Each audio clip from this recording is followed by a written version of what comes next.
અંદરથી પણ માન્ય મેયરશ્રી શોધીને લાવે.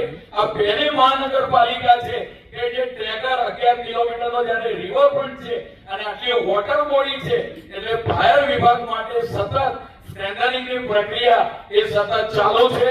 અને જે હાઈ સ્કૂલ છે એ પણ આવનાર ટૂંક સમયની અંદર એ પણ આવી જશે.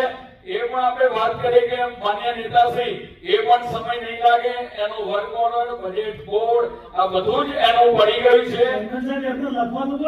જે ડોગ માટે, સ્ટ્રીટ ડોગ માટે આપણે વાત કરીએ કે સુપ્રીમની ગાઈડલાઈન પ્રમાણે સીએનસીડી વિભાગ એના માટે કામ કરે છે. એનું રજીસ્ટ્રેશન પણ કરવામાં આવ્યું, પોલિસી પણ લાવવામાં આવી.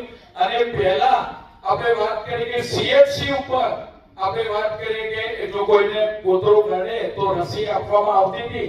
અત્યારે આપણા બધા 80 કરતા વધારે તમામ અર્બન હેલ્થ સેન્ટર પર આ રસી આપવામાં આવે છે. માનનીય મેયરશ્રી, કોઈને હડકવા ના થાય, પરંતુ આપણે વાત કરીએ કે આ હડકવાથી એને બચે એટલા માટે ઘરના નજીક નેતાજી આ રસી તમામ અર્બન હેલ્થ સેન્ટર પર આપવામાં આવી રહી છે.